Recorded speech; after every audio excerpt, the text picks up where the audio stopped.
Assalamualaikum warahmatullahi wabarakatuh. Innal hamdalillah nahmaduhu wa nasta'inuhu wa nastaghfiruh wa na'udzu billahi min shururi anfusina wa sayyiati a'malina. May yahdihillahu fala mudilla lahu wa may yudlil fala hadiya lahu. Asyhadu an la ilaha illallah wahdahu la syarika lahu wa asyhadu anna Muhammadan abduhu wa rasuluhu la nabiyya ba'dahu. Allahumma salli wa sallim wa barik ala sayyidina wa habibina maulana Muhammadin wa ala alihi wa sahbihi wa man tabi'ahum bi ihsanin ila yaumiddin. Pemirsa yang dimuliakan Allah Subhanahu wa taala, segala puji kita panjatkan kepada Allah Subhanahu wa taala. Salam dan salam semoga Allah limpahkan pada junjungan kita Rasulullah sallallahu alaihi wasallam serta keluarganya, para sahabatnya dan seluruh pengikutnya ila yaumil qiyamah. Saudara-saudara yang dimuliakan Allah Subhanahu wa taala, sebagaimana tadi disampaikan bahwa topik yang akan kita kaji atau ayat yang hendak kita dalami adalah firman Allah Subhanahu wa taala dalam surah Al-Kahfi ayat 103 dan sampai ayat 106. Moga-moga dalam waktu yang tidak lama ini kita bisa menyelesaikan mengkaji perkara-perkara penting yang dapat kita ambil, yang kita petik, kita jadikan sebagai pelajaran dari ayat-ayat itu. Saudara-saudara yang dimuliakan Allah Subhanahu wa taala. Di dalam ayat itu Allah Subhanahu wa taala berfirman, "Qul hal nunabbi'ukum bil akhsyarina a'mala alladzina dhalla sa'yuhum fil hayatid dunya wa hum yahsabuna annahum yuhsinuna sun'a." Ayat ini adalah ayat yang memberikan atau menjadi kelanjutan dari ayat sebelumnya yang membahas tentang orang-orang kafir. Yang dalam ayat itu disebutkan bahwa mereka orang-orang kafir itu dimasukkan di dalam neraka jahanam. Itulah tempat tinggal mereka. Lalu kemudian ayat ini memberikan satu penjelasan lebih lanjut tentang mereka. Allah SWT berfirman, "Qul hal nunabbi'ukum bil akhsyarina a'mala." Di dalam ayat itu Allah SWT menyeru kepada Rasulullah dengan firman-Nya, "Qul," katakanlah. Yani qul ya Muhammad, katakanlah wahai Muhammad. Nunabbi'ukum, ya, hal nunabbi'ukum, ya. Apakah kalian mau aku kabarkan? Ya. Hal nunabbi'ukum. Saudara-saudara yang dimuliakan Allah Subhanahu wa taala, huruf hal atau kata hal dalam ayat ini adalah merupakan huruf istifham. Kata yang digunakan atau memiliki makna tanya, kalimat tanya, apakah? Hanya saja di dalam ayat ini tentu bukanlah dimaksudkan untuk bertanya, karena Allah Subhanahu wa taala tidak mungkin menanyakan sesuatu kepada manusia karena Dia mengetahui atas segala sesuatu. Maka kata hal ini bisa memberikan makna litashwik, untuk menimbulkan rasa penasaran kepada mereka yang mendengarkan ayat ini. Qul hal nunabbi'ukum bil akhsyarina a'mala. Katakanlah, ya, maukah kamu, ya, kami kabarkan tentang orang yang paling merugi amalnya. Dengan diberitahu seperti itu, dengan kalimat tanya itu, mestinya akan memberikan rasa penasaran yang lebih daripada langsung menggunakan kata kalimat berita. Ini dengan kalimat tanya itu, orang kemudian lebih ingin tahu apa yang akan diberitakan itu. Nunabbi'ukum bil akhsyarina a'mala. Kata nunabbi'u merupakan fi'alul mudhari yang berasal dari kata naba'a yang berarti berita. Dan biasanya kata an-naba ini bukan hanya berita, bukan hanya khobar, tetapi khobar yang difaidah, yang memiliki faidah adimah, memberikan kabar yang di situ terkandung makna yang sangat agung. Artinya perkara yang diberitakan adalah perkara besar, bukan hanya perkara yang remeh-temeh, tetapi perkara yang besar. Dan itu yahsulul ilm, yang menghasilkan pengetahuan yang pasti atau setidaknya ghalabatud. Nah, dalam ayat ini tentu bukanlah ghalabatud, tetapi ini adalah kabar besar yang memberikan satu kepastian. Apa itu tentang orang yang disebut dalam ayat ini al-akhsyarin a'mala. Al-akhsyarina a'mala. Orang yang paling merugi. Bil akhsyarina a'mala, orang yang paling merugi. Saudara-saudara yang dimuliakan Allah SWT, kata akhsyar itu adalah merupakan ismut tafdil, adalah isim atau kata benda yang menunjukkan makna superlatif, ya, artinya lebih atau bahkan paling. Dalam ayat ini memberikan makna paling, jadi orang yang paling merugi, akhsyarin, ya. Bukan hanya khasirin, tetapi orang yang akhsyarin, orang yang paling merugi. Merugi di sini adalah akmala, orang yang paling merugi amalnya, ya. Amal ini merupakan tamyiz untuk menunjukkan bahwa kerugian yang dimaksud adalah kerugian dalam bidang amal yang mereka lakukan.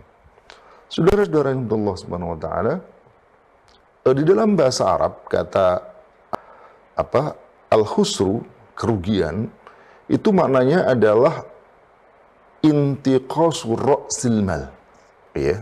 Jadi dijelaskan oleh Ar-Raghib Al-Asfahani dalam kitabnya Al-Mufradat fi Gharibil Quran.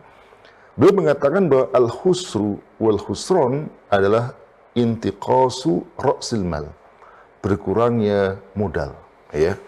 Jadi secara bahasa kata al-khusru atau khusron digunakan untuk kalimat yang menunjukkan bahwa modal yang ada itu adalah rugi, ya, berkurang.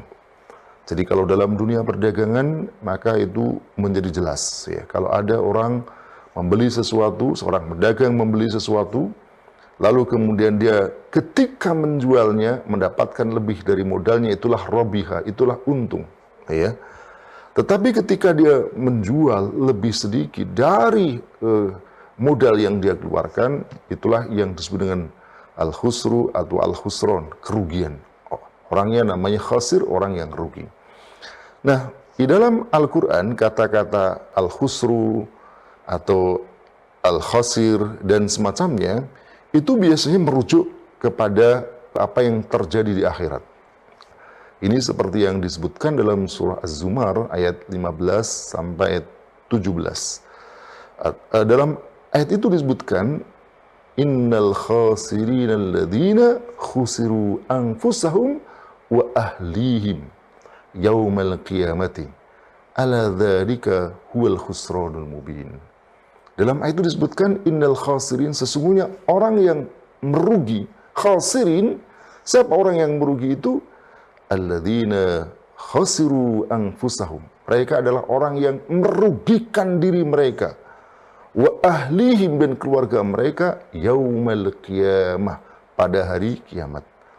Jadi yang perspektif Islam ketika disebut orang yang rugi, dalam banyak ayat misalnya disebutkan faulaika humul khasirun, atau khasiro, itu merujuk kepada kerugian di hari akhir atau di hari kiamat kelak.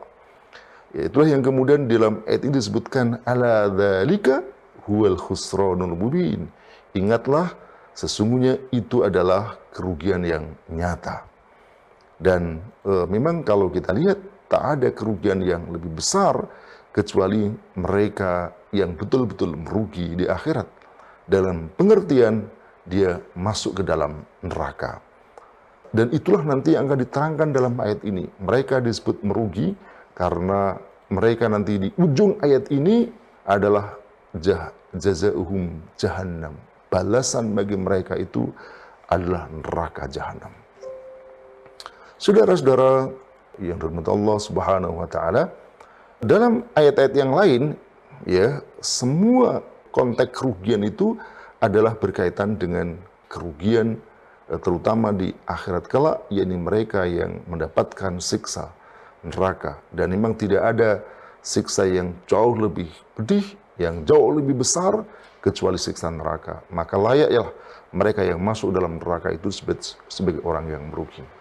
Nah, dalam ayat ini disebutkan mereka bukan hanya merugi, ya, bukan hanya khasirin, ya, tetapi disebutkan akhsyarin, mereka orang yang paling merugi, ya.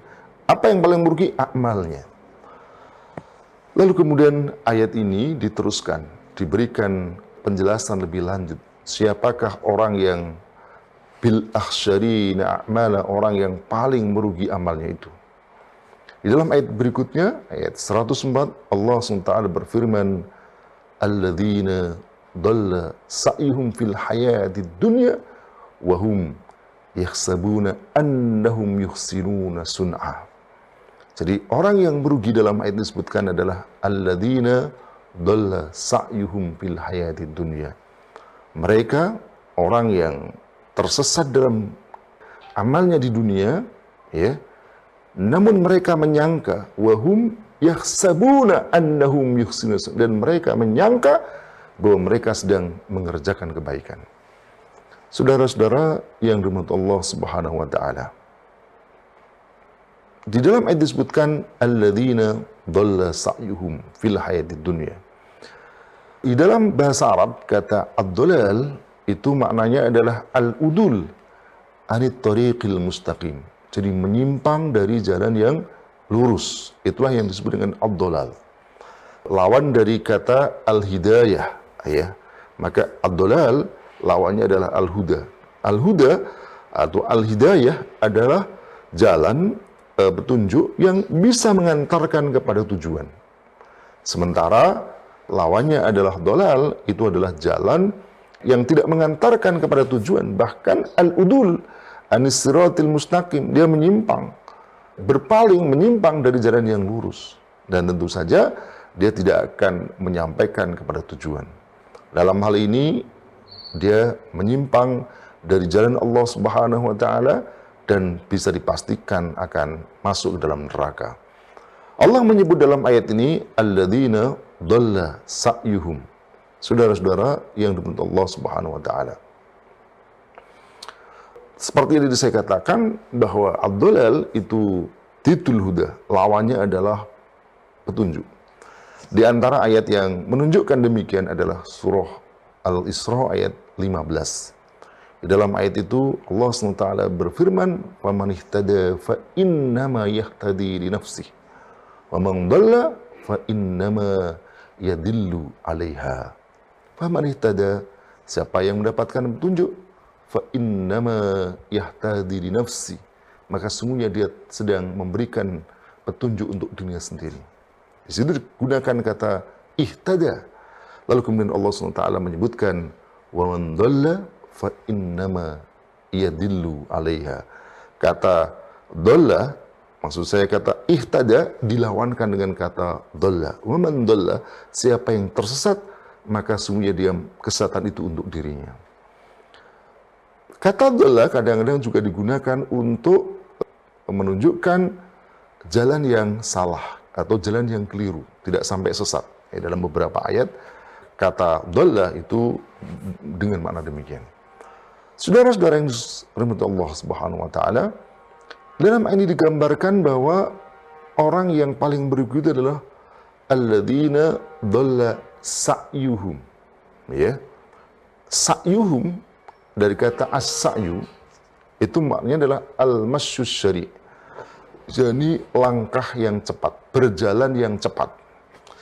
Bahwa dunal adui, jadi bukan lari. Jadi beda dengan lari. Dia jalan tapi jalan yang cepat, ya. Nah, kata as-sa'yu ini digunakan untuk yusta'malu lil jiddi fil amr. Biasa digunakan untuk menunjukkan satu upaya yang sungguh-sungguh terus dan keras, ya. Nah, ayat ini disebutkan orang yang paling merugi itu adalah orang yang upayanya, yang kesungguhan dalam melakukan amalnya itu dhalla, sesat, tersesat dia. Ya. Wa hum yahsabuna annahum yuhsinuna sun'a, sementara mereka menganggap bahwa dia sedang melakukan satu perbuatan yang baik. Saya ingin berikan lebih jelas apa yang dimaksud dengan orang yang melakukan perbuatan yang salah, tersesat di sini, ya. Saya kutip penjelasan Ibnu Katsir dalam tafsirnya ketika beliau mengatakan alladzina dhalla sa'yuhum fil hayatid dunya. Beliau mengatakan bahwa yang dimaksud dengan dhalla sa'yuhum fil hayatid dunya adalah amilu a'malan batilah ala ghairi syari'atin masyru'ah mardiyah makbulah. Jadi yang disebut dengan dhalla sa'yuhum itu adalah orang yang melakukan satu amal, amilu a'malan, melakukan perbuatan-perbuatan. Di sini digunakan bentuk jamak a'malan karena memang dalam ayat sebelumnya digunakan kata bil ahsyarina a'mala. Jadi menggunakan bentuk jamak. Yang ini memberikan petunjuk kepada kita bahwa kerugian itu tidak hanya terjadi pada satu jenis pekerjaan, bukan hanya dalam satu jenis perbuatan, tetapi dalam banyak perbuatan. Dalam banyak amal. Nah, amal itu, mereka mengerjakan amal, yang amal itu batilah, amal yang batil.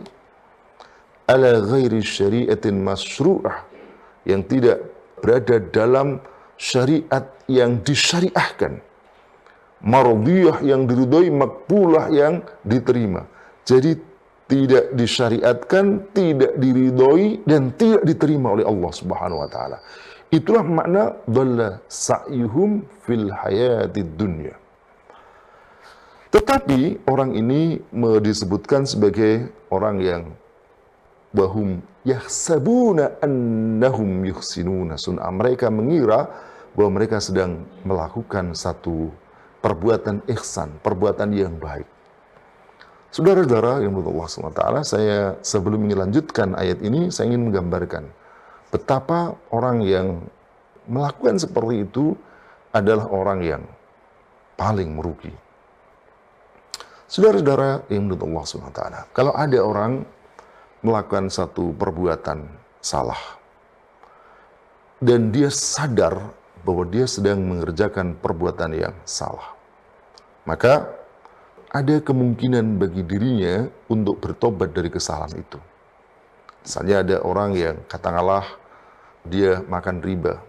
Ditanya, mengapa Anda makan riba? Mengapa Anda bekerja di tempat riba? Apa tidak tahu bahwa itu perbuatan dosa? Iya, saya tahu itu dosa. Loh kok terus dilakukan? Wah, gimana ya, saya sekadung nikmat di sini, atau cicilan saya sudah banyak, sehingga saya harus nyaur. Sementara kalau saya keluar begini, berbagai alasan dikemukakan. Tapi sebenarnya ada rasa salah dalam dirinya. Orang yang melakukan kesalahan, dia menyadari kesalahan itu, masih bisa diharapkan untuk bertobat atas kesalahannya itu. Ya, mungkin berhenti suatu saat. Ya, seorang perempuan, dia tidak menutup auratnya, sadar bahwa dia sedang melakukan perbuatan yang salah, maka dia mungkin beristighfar dan mungkin suatu saat dia akan menghentikan kesalahan itu.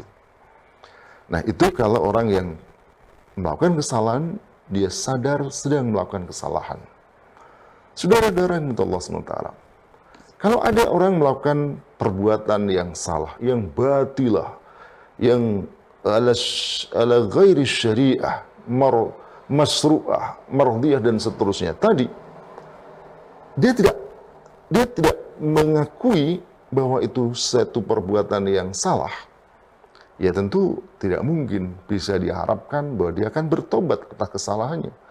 Karena menurut dia tidak salah. Apanya saya harus bertobat? Mengapa saya harus menghentikan katalah makan riba ini? Ini bukan sesuatu yang dilarang. Ya, masa begini saja dilarang? Ya. Ketika dia tidak menganggap itu sebagai sebuah kemaksiatan, maka tentu tidak akan bisa diharapkan orang itu berhenti dari kemaksiatan yang dikerjakan.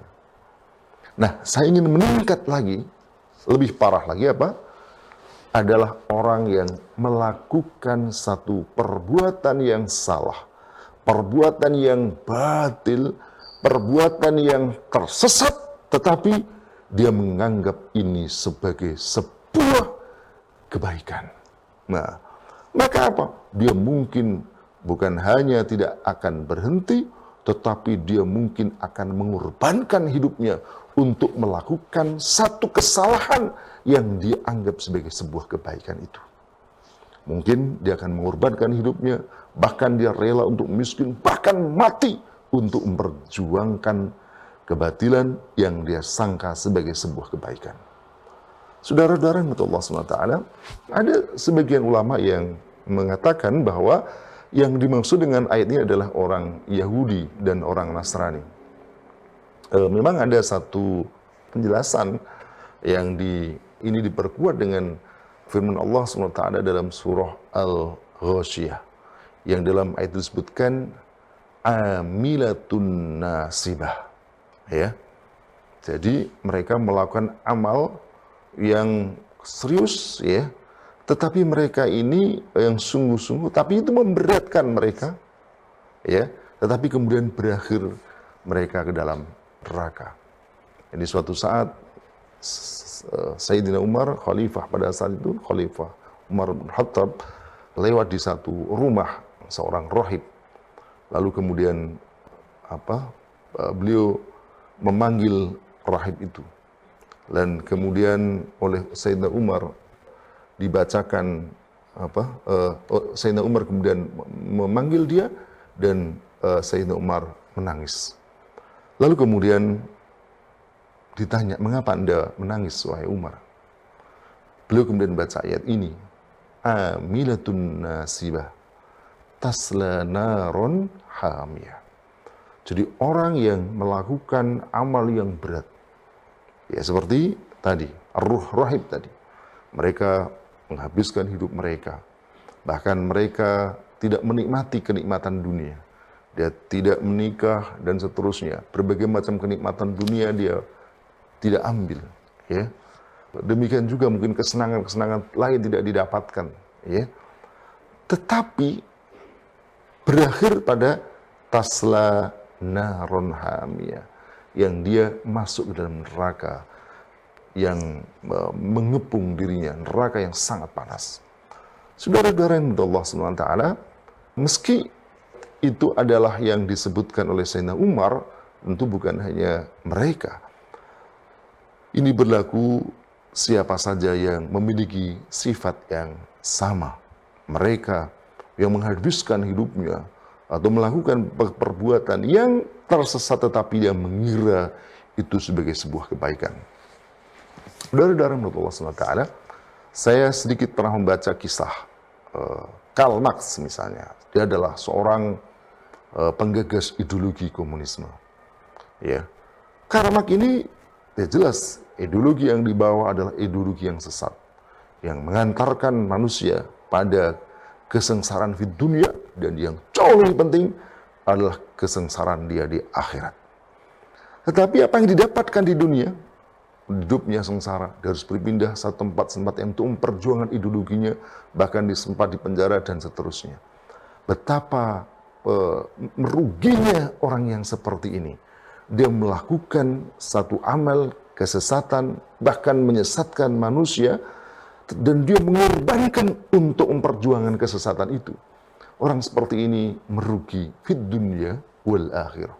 Inilah diantara yang disebutkan dalam ayat ini, mereka yang mengaku, mereka yang mengerjakan perbuatan yang salah, menyimpang dari syariah, tetapi justru mengantarkan kepada kesesatan. Ini tentu bukan hanya Karl Marx, berbagai macam ideologi selain Islam, apakah itu kapitalisme, sosialisme, ya, itu juga berbagai macam paham-paham lain selain Islam, yang mungkin para pejuangnya itu mereka menganggap akan mendapatkan kemuliaan, dan untuk itu rela mereka menghabiskan hidup mereka untuk memperjuangkan ideologi yang bertentangan dengan Islam. Tetapi hasilnya adalah seperti dalam ayat tadi, tasla naron hamiyah, maka tentu inilah orang yang paling merugi. Saudara-saudara yang dimuliakan Allah Subhanahu wa taala, alladzina dhalla sa'yuhum fil hayatid dunya wa yahsabuna annahum yuhsinuna sun'a. Lalu kemudian ayat ini diteruskan, apa yang menjadi sebab mereka bisa salah di dalam menentukan dalam keamal tersebut, yang menganggap benar, menganggap baik perbuatan yang salah itu.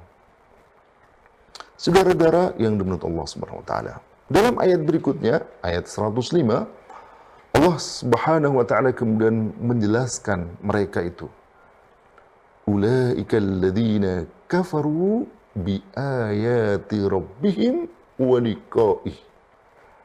Mereka adalah orang-orang yang ingkar kepada ayat-ayat Tuhan mereka dan perjumpaan dengan Tuhan mereka, ini Allah Subhanahu wa taala.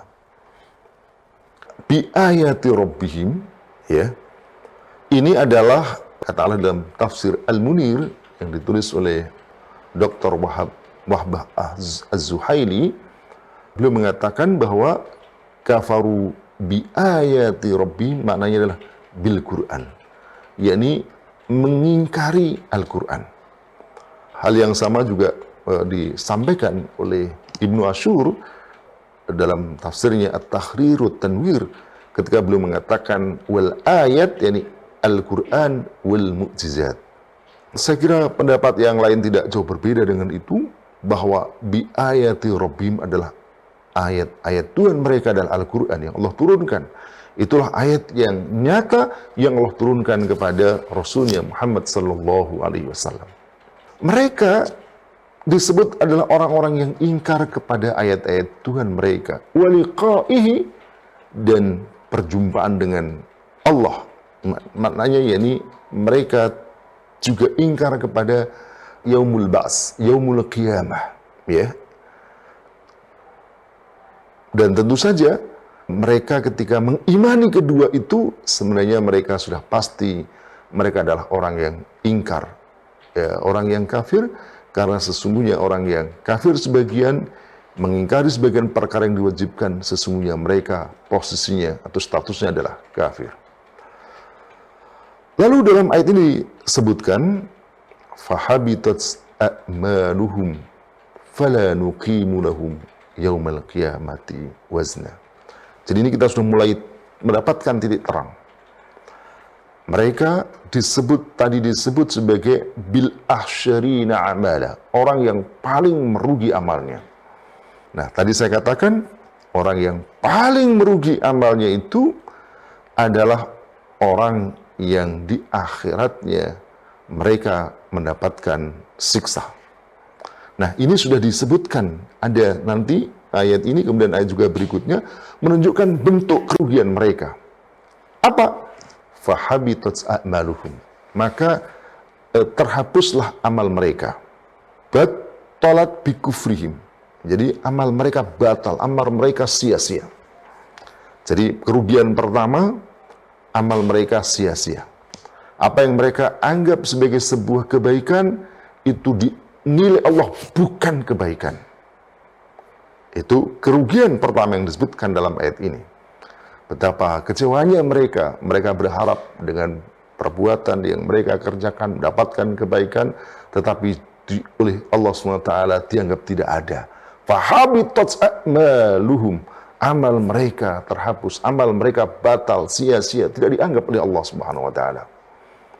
Dan juga dikatakan apa?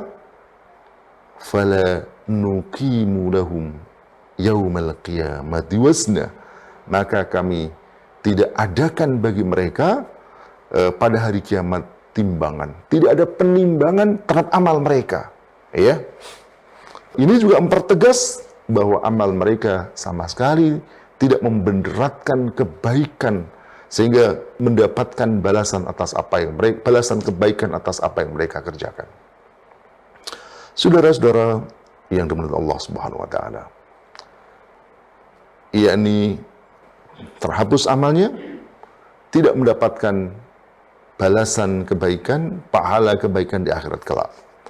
Hal ini juga atau yang semacam ini juga disampaikan dalam firman Allah SWT dalam surah Al-A'raf ayat 147.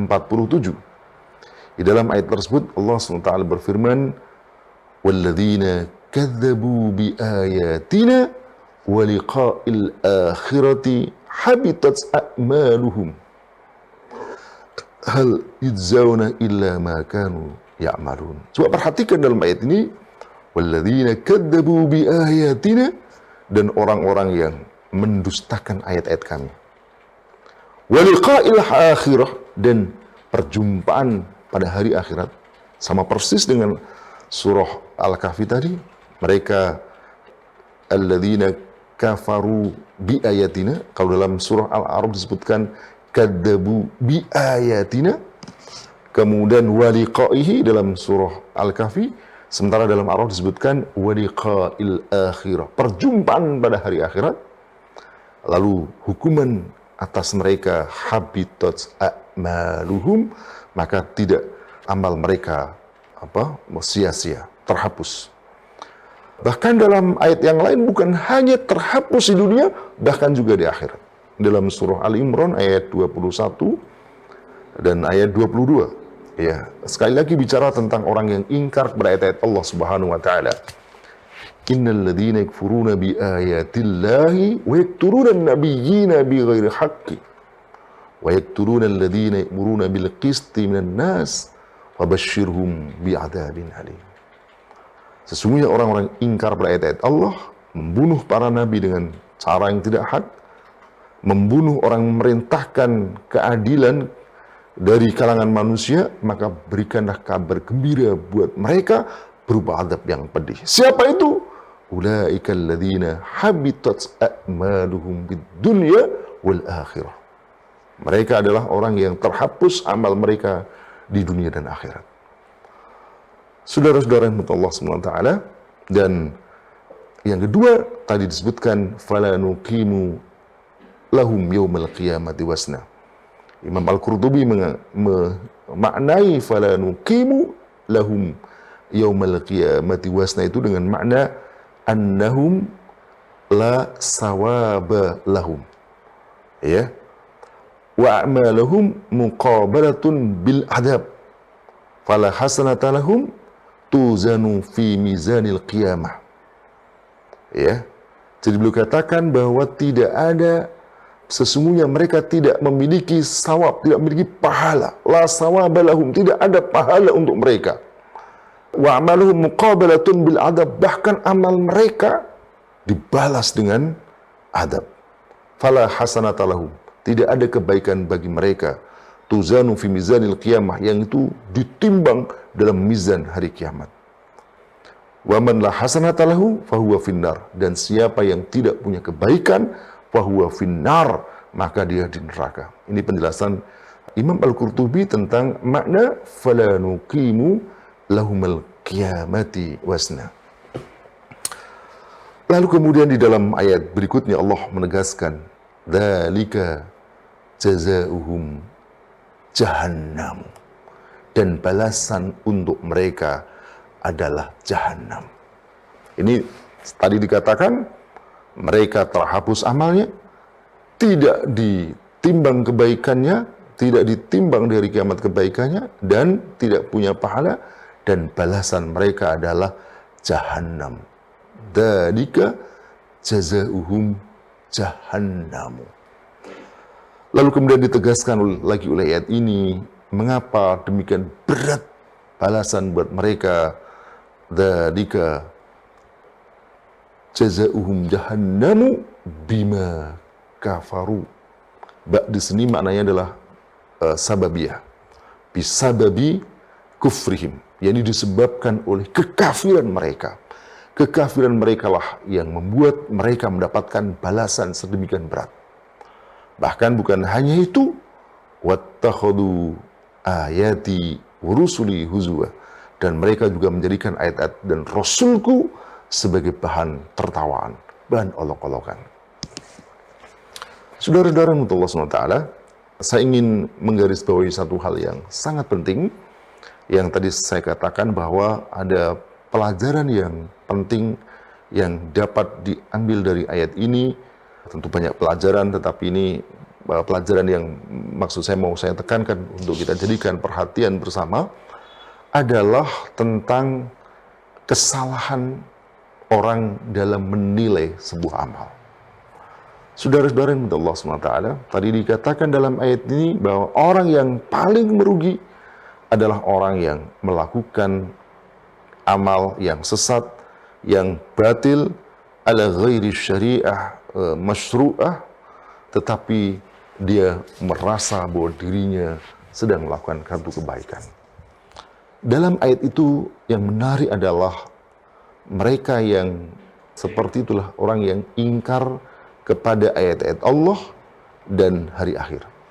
Saudara-saudara Allah SWT, Perhatikan dalam ayat tadi, orang yang paling rugi adalah orang yang salah dalam mengidentifikasi, dalam mengklasifikasi amal. Amal yang buruk dikatakan sebagai amal yang baik. Dan bisa juga sebaliknya ya, amal yang baik bisa dikatakan sebagai amal yang buruk. Ya. Nah, pertanyaan penting adalah mengapa terjadi salah deteksi, salah klasifikasi, ya, sehingga dia salah akhirnya mengatakan yang baik menjadi sebagai sebuah keburukan dan sebaliknya yang buruk menjadi salah. Nah, ini yang tadi saya katakan, mereka itu adalah orang yang kafaru bi ayati rabbihim, orang yang ingkar kepada ayat-ayat Tuhan mereka, yang oleh para mufassir disebutkan adalah Al-Quran. Saudara-saudara yang Allah SWT, Al-Quran itu diturunkan Allah sebagai apa? Sebagai petunjuk. Apa yang dikatakan benar, itulah benar. Apa yang dikatakan salah, salah. Apa yang dikatakan halal, halal. Apa yang dikatakan haram, haram. Apa yang dikatakan baik, Al-Quran baik. Apa yang dikatakan buruk, Al-Quran adalah buruk. Demikian seterusnya. Berarti kebaikan, keburukan, suatu amal itu harus dinilai oleh Al-Quran. Nah, kita harus mengikuti penilaian, mengikuti klasifikasi, mengikuti penggolongan yang ditetapkan oleh Al-Quran. Nah, ketika ada orang yang mengikuti penetapan, penilaian Al-Quran tentang sesuatu, maka dia berada dalam kebenaran. Jadi ketika Al-Quran menyebut riba itu sebagai sebuah perbuatan haram, wa halallahu al-bai'a wa harrama riba, lalu dia ikuti, maka dia pasti benar. Kenapa? Al-Quran mengatakan itu benar. Ketika Allah SWT, ketika dalam Al-Quran Allah menyebut bahwa salat itu diperintahkan, aqimus salata wa atuz zakah, demikian juga walillahi wan nasi hajjul baiti, dan seterusnya, lalu dia akui benar, maka dia berada dalam kebenaran. Demikian juga ketika Al-Quran memerintahkan untuk hal-hal yang lainnya. Saudara-saudara Allah SWT, nah sekarang berarti yang dijadikan sebagai miqyasul a'mal, standar untuk menilai kebaikan, keburukan atas satu perbuatan adalah syariah. Ya. Nah sekarang apa jadinya kalau ada orang yang mengingkari Al-Quran? Apa jadinya kalau dia mengingkari syariah? Maka dia pasti tidak akan menjadikan Al-Quran sebagai petunjuk. Dia tidak akan menjadikan Al-Quran sebagai standar. Dia tidak akan menjadikan Quran sebagai miqyasul amal. Dan oleh karena itu, dia pasti salah dalam mengklasifikasi amal. Kalau suatu saat benar, artinya apa yang dikatakan itu bersesuaian dengan Al-Quran, sebenarnya bukan kebenaran, tetapi itu sebatas kebetulan. Saudara-saudara yang dirahmati Allah Subhanahu wa taala. Oleh karena itu, maka ayat ini memberikan satu pelajaran penting bahwa perspektif kita untuk melihat kebaikan dan keburukan haruslah menggunakan Islam, menggunakan Quran, menggunakan syariah, dan bukan yang lain. Kalau kita gunakan kacamata yang lain, perspektif lain, standar yang lain, sudah pasti akan salah. Yang kedua, ayat mengatakan, ulaika alladziina kafaru bi ayati rabbihim wa liqa'ih, dan perjumpaan dengan Tuhannya, yakni hari kiamat. Saudara-saudara yang menurut Allah SWT, kalau orang tidak meyakini hari kiamat, apa yang terjadi? Dia akan menilai baik dan buruk hanya perspektif duniawi. Dia hanya menggunakan perspektif materi. Maka dia akan mengatakan tadi, misalnya riba ini baik atau buruk hanya semata pertimbangan materi. Orang menyebut bahwa khamr itu baik atau buruk, maka berdasarkan materi. Orang menggunakan judi atau berdasarkan materi. Orang menyebut jihad baik atau buruk berdasarkan perspektif materi dunia. Orang menyebut bahwa khilafah baik dan buruk, maka perspektifnya duniawi material, maka orang ini akan bisa dipastikan salah. Karena apa? Karena justru yang paling penting adalah akhirat. Saudara-saudara yang dimuliakan Allah Subhanahu wa taala. Secara material orang yang sholat tidak langsung mendapatkan uang.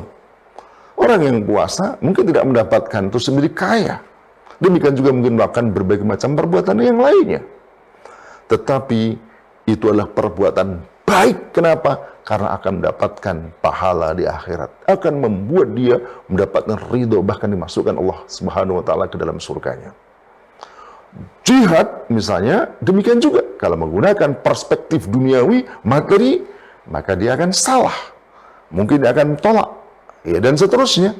Tetapi kalau menggunakan perspektif Islam, jelas ini adalah merupakan satu amal mulia. Dakwah, menyampaikan dakwah. Kalau menggunakan perspektif duniawi, merugikan, bisa jadi. Ya, apalagi kemudian ini dianggap, katakanlah dianggap ujaran kebencian dan seterusnya, lalu kemudian ini. Ketika kemudian menggunakan perspektif akhirat, tidak. Ya, sekalipun manusia menganggap itu sebagai sebuah kriminal, tapi ketika Allah SWT menyebutkan itu sebagai sebuah kebaikan, maka adalah kebaikan. Perspektif yang benar adalah perspektif yang menggunakan tidak terbatas duniawi, justru yang penting adalah ukhrawi. Ayat ini memberikan pelajaran, begitulah caranya ketika kita melihat satu amal. Oleh karena itu, kalau kita lihat para sahabat dulu, mereka rela mengorbankan berbagai macam hal demi mendapatkan kebaikan mereka di akhirat. Saudara-saudara yang Allah SWT, bahwa mereka yang paling merugi pada akhirnya adalah mereka yang tidak mau menjadikan Islam sebagai standar penilai dalam menilai amal.